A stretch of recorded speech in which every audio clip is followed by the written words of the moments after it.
Okay, let's continue with this examine the residues. We want to do more study analyze on these residues.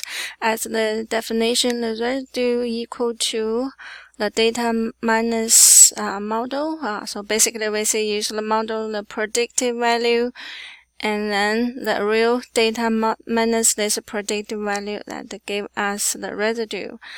And we want to see the residue is study the residue. The purpose is we want to see how well this model, the linear model would be.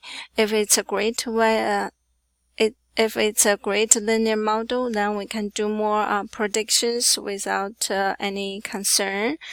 But if it's have some issues with this linear model, we maybe take a cautious when we do the prediction. So that's for the Burger King example. We already talked about each data points, and the center line is the predicted value, the model predicted value. So each data points minus this corresponding predicted value, that's the residue. So each points will have this, and then we do the. So later on, we will see in the Excel how we do the some graphs to study the residues, and also we see the residue standard deviation. So that's basically the E is the residue, and then we see the standard deviation. IC is the standard deviation of the residue. Let's take a look of the in Excel. Excel has because it's if we do the by hand to do the calculation, that would be really complex calculations. So the Excel provides a function. Remember we talked about the data analyze 2-pack.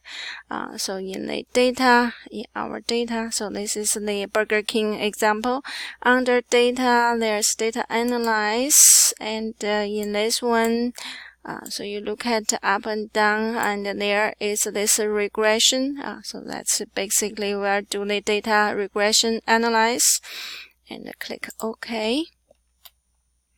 Since I already did this one, so we select, just cancel these things, and then we select the data. And so first, remember we already talked about the input Y range, input X range. So input Y, in this case, we want to see the total fats is the Y value, and the protein contents is the X value. So click this one, and then we scroll down to the bottom, that one. You can click you press the shift and click your mouse. It will select all the data on this column, and then we go to second X range. So we can do from bottom. The same thing, we go up, and then also press shift, click. So that's basically give us the whole range of the X value. And remember, in this table, first row is the label. So click this label, and confidence level. If you want to click this one, we'll calculate 95% confidence level. And output range, output options, we use a new worksheets. Because the so later on you will see the results. We're taking a large area, so we use new worksheets. And the residues here, we just select all. So it will show residue plots, standardized residue, and line fit plots. And then we also want this normal probability plots. So we click this one, and then we go OK. So once we click OK, there will increase sheets over here. So click OK. So you see we get another sheets here. That's basically give us the whole result of this regression analyze. So this regression analyze, let's take a look of this one. Just change a little bit more space for each cell. I want to see the exactly the name here, and name here, name here. Anything, this one need more, and this one. So basically we want to see the names clearly. And also we have some plots. So just do some, this is the normal probability plots, and this one is the residue plots. It's a protein residue plots. X-axis is a protein residue is the y-axis plots. So I have this one, just make some few changes of this one. And also, so you can see we have, look at the values, regression statistic outputs. We have multiple R. This is basically the correlation coefficients. That's R squared, and adjusted, so we don't use this value. Standard error, just remember this one is the SE. We just talk about in the notes, and also in the notes we see the standard error is 10.3. That's correct value with this one. And also one thing we want to interpret of this results. So we can go back to this one. I just make some changes on the figure. So that's the same result here, but add a couple more figures. So this one is basically, let's take a look at this one. The protein line fit plots. So that's, I just want this one. Remember, we can ask it to show the equation. So the equation is shown here. So that's exactly the same equation as we talked about in the previous one in this figure. And so that's the basically this reports. And the second reports later on. Sometimes later on we will do the hypothesis test. We were using this one. And then here, this one is, remember, we see that the correlation coefficients, so that's basically B0, B1, that's the value. So the intercept coefficient 6.649, so that basically is this intercepts B0 value. The protein's coefficient coefficients is 0.95, is basically the slope here, and then corresponding to these two values there's a standard error that's here. And the next, look at the last one, residue outputs. So we have observations. That's basically, remember before we do the index, how many data here, 122. And the one we concern is this residue. So the residue is basically the calculation using the data value. This is a predicted fat value, and use data value minus this one. We get this residue value.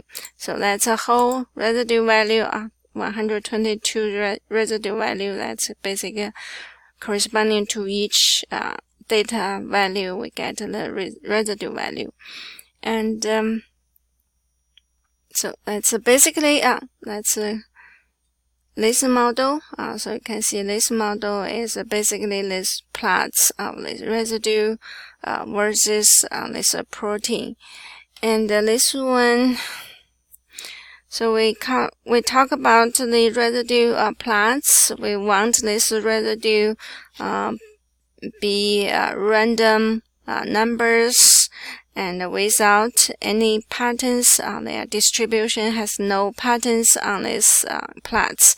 So let's take a look at this residue plots. So basically all the data is very close to the center line. So that's basically with 0 the predicted value is 0. Now that's if it's a perfect fits, the correlation coefficient equal to 1, then all the residue should be 0. However, this one is this R value is 0.789, so we should have see some deviations from the predicted value, so it will located close, but a couple points, so probably see some outliers, so we get a couple points. This point is far from the predicted value, and these 2 points is also far from the predicted value, so that indicates we have some outliers in the residue plots, so that may be a concern. And so this is basically our linear model plots and the normal probability plots. And from this normal probability plots, we can see it's not really bad to fit diagonal diagonal lines, but we could see some outliers here and outliers here. So in order to see, remember before we can use a box plot and the histogram. So this is basically the box plots. So box plots. So basically this plots is the from the, so the data is this, use this residue column, and we plot this box plots. So box plots, you can see we have a couple outliers on the top and on the bottom, and histogram, that's we sometimes talk about the histogram.